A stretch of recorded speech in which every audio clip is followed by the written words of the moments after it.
for joining. It is a pleasure to be with you on this LinkedIn Live, most especially you, Daphne. And I'm going to let you introduce yourself in a second, but I will say a quick word of introduction. I am Lydia Schimmelfennig, founder of Cloud Lab, where our mission is to equip functional and fractional leaders with the ability to deliver impact daily by equipping you all, our leaders that we've worked with for so many years, with the clarity, confidence, and skills to become trusted partners, to drive innovation and change, to transform careers.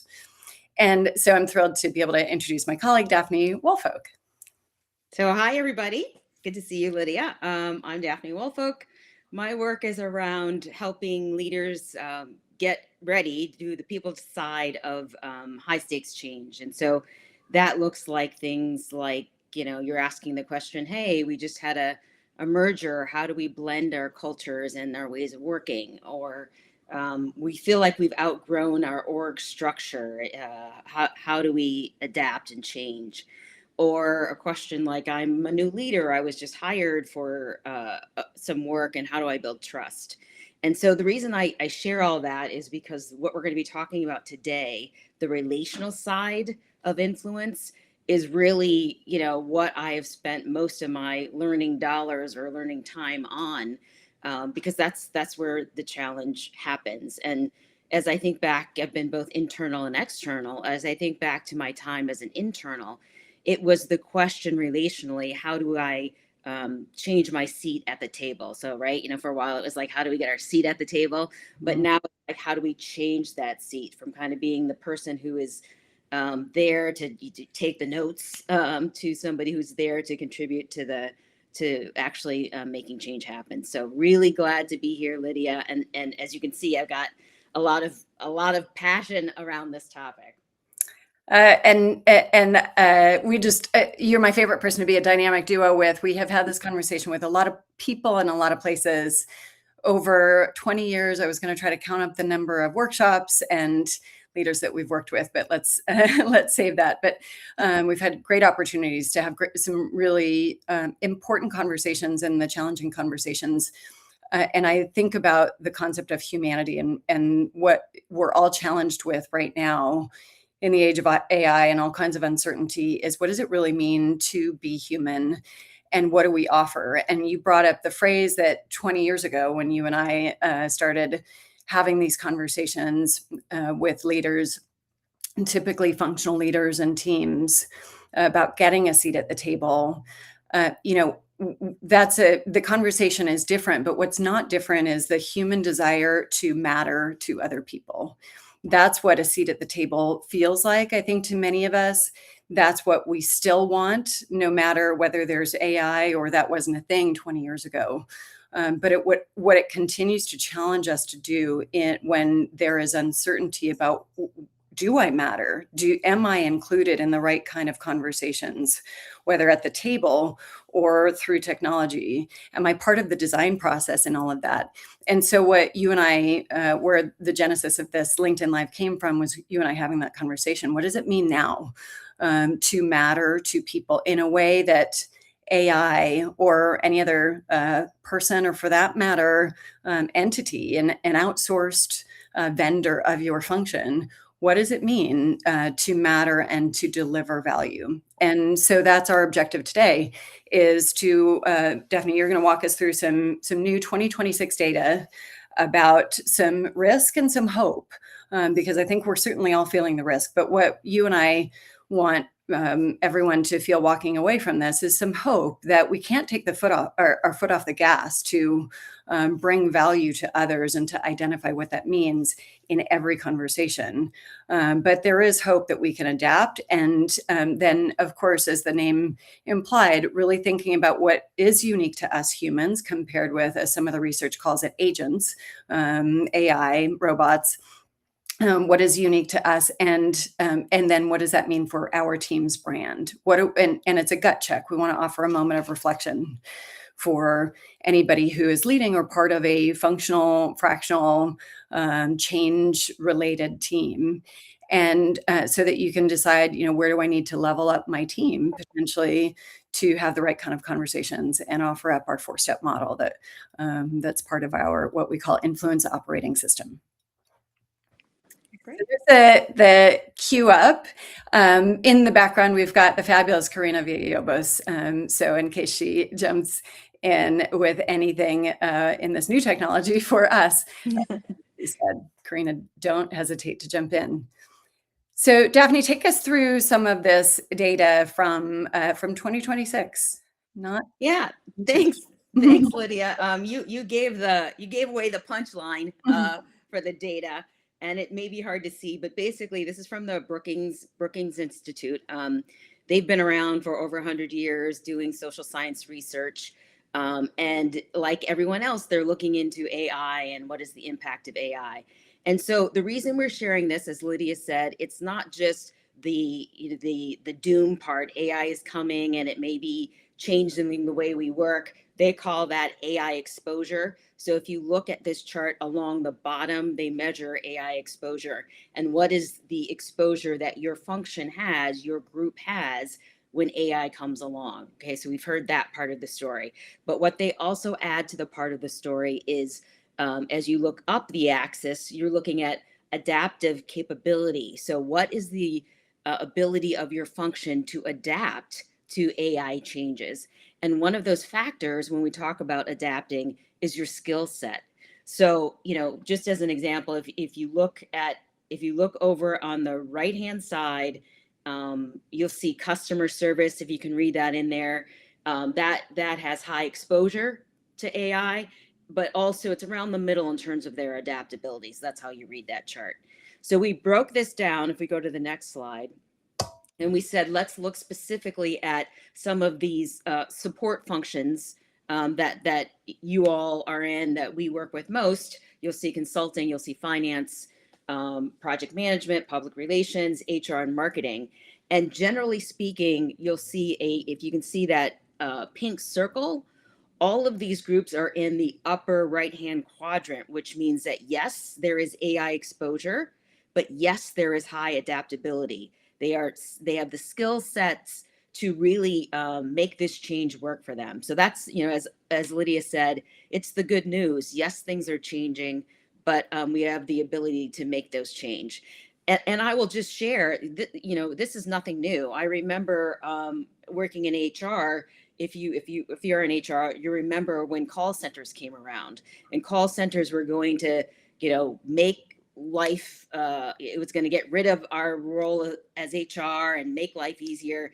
And we see what happened is we made some changes and we adapted the way we worked, but yet people still needed us. We weren't, our jobs didn't go away like we thought they might have. So just want to make sure there's some hope out there that you can make this shift, but we have to start thinking about how we're going to do it.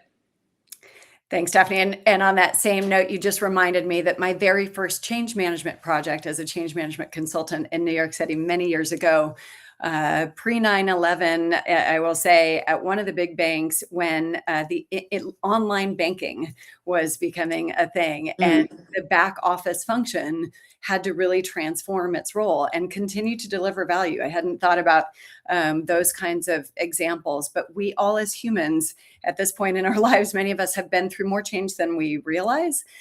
Certainly this is new. And so let's look then at what does it mean, since Daphne pointed out the axes, and we certainly all feel the fear, the risk, the uncertainty, and adaptability. I think it's easy to interpret that might mean changing jobs, and that certainly might be the case. But what I found interesting in some other data, this being from McKinsey in November 2025, is what it means to be adaptable, besides potentially having to get a new job. And they called out several core skills. Now, these are not the human only skills that, like empathy, judgment, context setting. And Karina, if you're even able to put that link in the chat, and for anyone who's interested, we've got a QR code that you can scan, and we can also add the links to these data studies. There's a ton of information that I think anyone watching would find interesting, and particularly what they call out as core skills that are going to be utilized in partnership. They call it a skills partnership between AI, aka agents and robots. And almost daunting to say those words out loud, and people. And so we will be working alongside some non-human functions, and maybe some of you already are in various capacities. But what they call out is that what people only can do in regards to these skills. So communication is obviously a business skill, and they reference where they got these core skills, an incredible amount of data. What agents and robots will do is generate content and accelerate the data flow. I think we all are experiencing that every day, probably with the various AI functions that we or tools that we use. What the agents and robots cannot do is refine nuance and tell a story. So I'll come back to each of these in just a second in terms of what does that mean for you and your team. Problem solving is another one. So AI, agents, robots, will identify patterns and propose options. We see that in the 3 seconds that it takes when we put something in ChatGPT or whatever tool we're using. And it proposes lots of options. What we humans can do is interpret those findings and make judgments. How many times have you gotten a response that is not that is not the right one? And so we have to make those judgments always, in ways that technology cannot. Operations. This may not be you. These may be your internal business partners on the operations side of your organization. And what technology will do for operations within business, McKinsey is saying it will execute routine tasks, optimize efficiency. And I'm speaking to you if you are a function or fractional leader working to support operational business units, is then design smarter processes for them, with them, and strategize with them. So AI might optimize all kinds of tasks and functions. We can then be that strategic partner, that trusted partner to the business to make sense of that and to design and to keep leveling up the work that they're doing. And finally, customer relations, whether you define that as a skill that you utilize formally or informally, and customer is a word that Daphne, you and I, in many workshop settings, have had to really unpack and understand with the leaders that we're working with. Do you have customers? Do you have internal clients? Do you call them partners, stakeholders, et cetera? But the ability to build relationships, and you see that in that bottom right text set, different than routing requests, handling routine queries. We strengthen the loyalty and we build relationships. Pretty straightforward so far. So what is the question? Can I And just say, I want yeah, to jump in there, Lydia. yeah, Let's please. just say, like, okay, so what is this in general saying, right? So in general, on the left-hand side, I see a lot of the things that have to do with coming up with the answer. And the right-hand side, it's about making that answer work. It's once you've got the answer in place, what happens when I start, going along and something doesn't work the way that I wanted it to.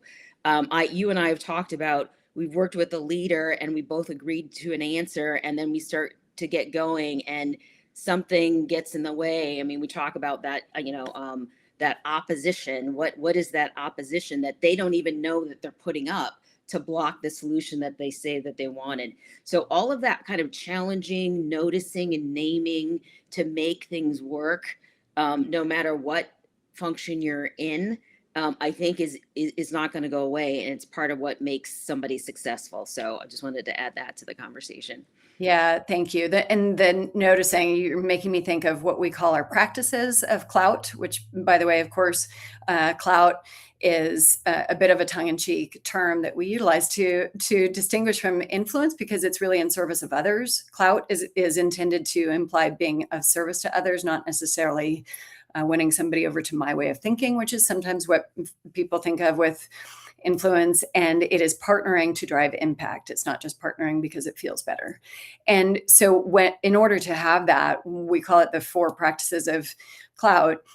one of those practices that we practice, we don't necessarily have or lack, is courage. We have to practice that in every conversation, and sometimes noticing what is different, noticing what our business partner might have to do differently, but it won't work, or from our subject matter expertise, or AI is saying something, and again, we've all seen this, that's not doable or not relevant or not true, at least for me or my business partner or their team. And we have to have the courage to potentially even say something that is the harder thing to say, that AI is not going to say. Yeah. Uh-huh. Yeah, thanks for adding that. And so what we created then here, and these are, these are 2026 versions of what does this mean for you and your brand. And for those listening out there, if you want to pop in the chat, what would you say your functions brand is? You may be listening to this leading a function like marketing or HR or public affairs or customer experience or national accounts, or so many of these different types of functions that we have worked with that provide service to others and that lead others through influence, not through direct control. And so, if you are leading or part of a function that has a rep out there, a reputation in your organization, and that's a tough thing to understand for sure. It's going to have some variability. But hopefully, if you are a leader of a function, it's something that you reflect on. And we really wanted to give you a chance to think about that here. And obviously, there's no way to determine right or wrong. That's not the intent, but food for thought. And that, so that thought drives action in each conversation that you are encouraging your team members to have. And it spins off of these places where we are going to not work exclusive in exclusion from AI, because there won't be many of those scenarios in the future. But in partnership with AI, what do we need to make sure that is perceived of us?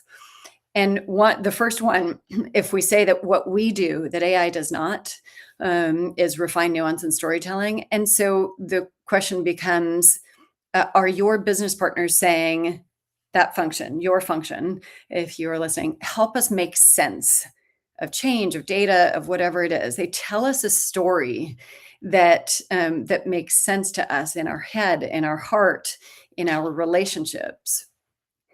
So that's the first one. Do they help us make sense of things? And the contrast to that, and Daphne, jump in with any of examples that you can think of. But the contrast to that sometimes feels like a mandate. Right? They don't help us make sense. They just tell us what corporate says has to be done. Yeah. Yeah. And I think of a function that does audits. If you do audits and you just send out the report, here's what we see. And you think of financial audits, but any kind of function can do an audit of, let me come in, assess what's going on in your organization, and just dump the data. So, and part of, let me just say, part of what I've learned about making sense is to edit. Sometimes you don't report everything that you find out. You, as you said, you tell a story. How do I help this make sense? It's sharing some things and not sharing some things. It is not, the research project. It is I need to make sense so you can act on it. So it's knowing what to share and what not to. So yeah, great. Another one. So if you're listening to this and thinking about your team and how they're perceived by your business partners in the organization, we want them to be saying your function, know our business and what works and what doesn't. We've all heard that for many years. You be a business partner first. And I've had the pleasure of working with a great head of legal who's going to probably be on our YouTube channel soon, if you're so inclined. At Clout Lab Coaching is the YouTube channel, where we've got interviews with some change leaders who have built their team's clout. And this particular business leader, who is the head of legal at a professional services firm, has always been described as a business person first. We all know that, and I think we all have lived that for a while. what that means in the age of AI is that the AI is saying patterns and has all kinds of data, but do they know what it means for me, personally, my business partner, their team, the people that I'm trying to help? And only we can really add that and show our business partners that we know that, unlike an agent, a robot. Another brand statement to be thinking about, ask yourself whether this is said about you. They do more than execute, they make us better. And that's where I would come back to courage and the other practices of curiosity, empathy, humility are, sometimes it's not just about executing on the ask. And that's a tough conversation. That's the one we're going to walk through in just a moment, how to start that. But sometimes people don't know what they don't know, as is true of any of us. And so AI might solve an ask, but we bring a set of expertise that might say, I think there's a better mousetrap to build here. And finally, in regards to the relationship part of all of this, we have to demonstrate that in every conversation and in every action that we and we want them to be saying this about us in our functions. They show my team or business unit that they care about us as humans, which certainly AI doesn't. And so, how do we show that? So I'll click through then, because if this is what we want, and what we say about this work, Daphne, it is inherently practical. It is it only matters if we're doing it. Yeah. And so all of this may sound very familiar, and maybe here and there, hopefully, presumably, you have worked to build the kind of strategic partnership, and you probably have many of them at this point. And don't take your foot off the gas, and don't allow your team to take their foot off the gas in every single conversation to make it a value add, people only conversation. I love that you said that you may have some of these because you have a portfolio of relationships. So I may, so and so over here may say that about me, but so and so over here isn't. So it's, we're talking about 1% change here, right? So how do we move forward the whole portfolio? It may mean not going after the client that is the hardest to work with, but it may mean as well, like pushing harder on the one that is easier to work with. So yeah. Yeah. And I think I just want to make sure we're on track with the waiting room. I've gotten a text that there's someone in the waiting room that is a good colleague that, and this is a new technology for us. So if you're watching this on repeat, forgive us for not having understood how to work the waiting room, because it's a different platform than we've used before. So let's go through the 4-step conversation, and I'll walk through this quickly. And really, this is the conversation. So what I just showed are the 8 dots, the sign, and the QR code there will take you to and a link to be able to download what we call the science behind the dots. The fabulous Amy Charlson, who designed our logo. There's a lot of science behind this, those dots, and one of them being this, the navy dot that we call the align conversation. And it's the 4-step conversation where we deliver value and solidify our relationship and level up the kind of impact that we can have in that very conversation through these very 4 steps. So the first step being intentions. And what you see below that is, problem statement. We're all solving problems over the course of our business day. We want to shift from problem solving and problem statement to positive intent.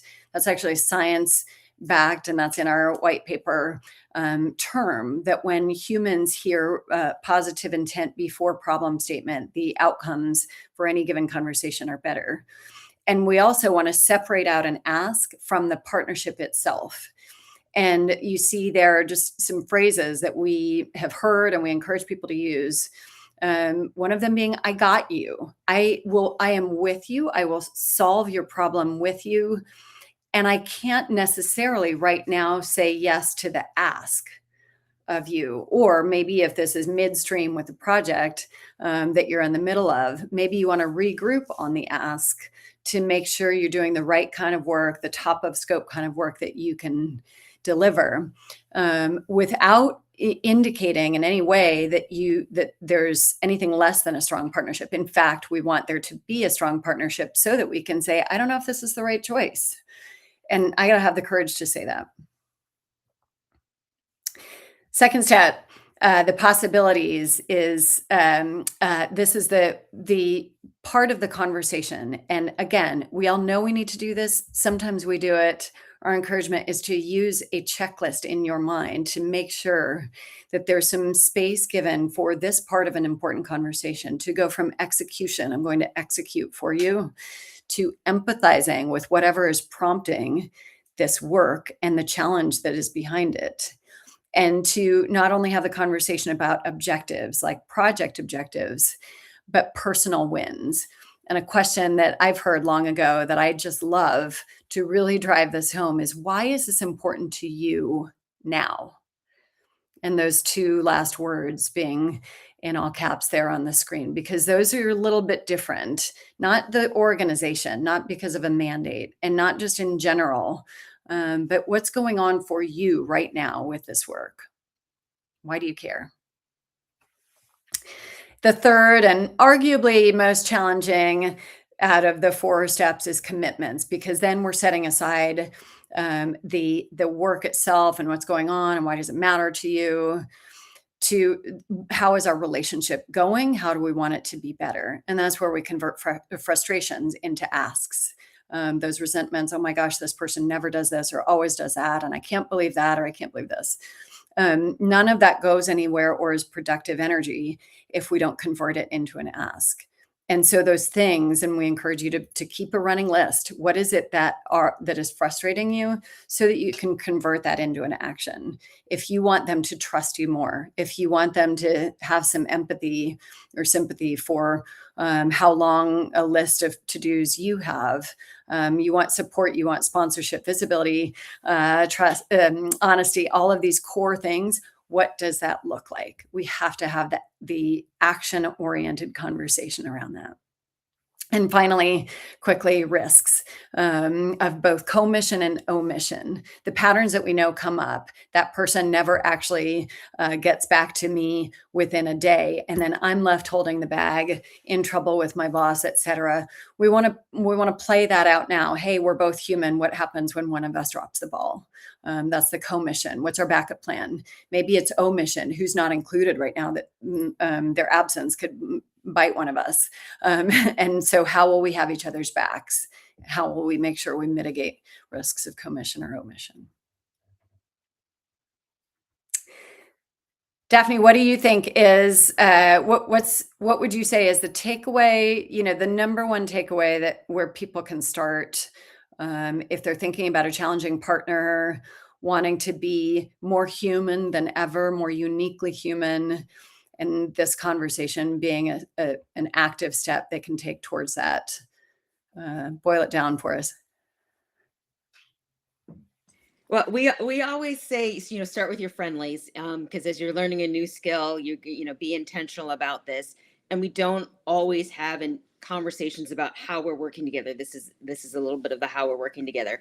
So just say to somebody, hey, I want us to be. We have a great relationship. I want us to be more intentional about talking about how we work together, how to make that even better, and to talk about what works and how we can make that even better. And then you can start using some of this language, some of this structuring in the conversation, and trying on for size.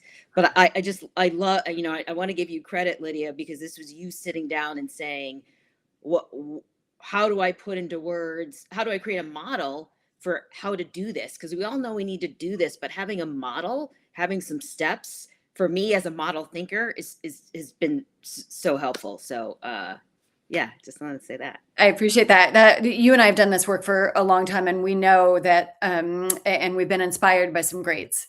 And then we've really reframed it and created a series of conversations, because that's where clout comes from.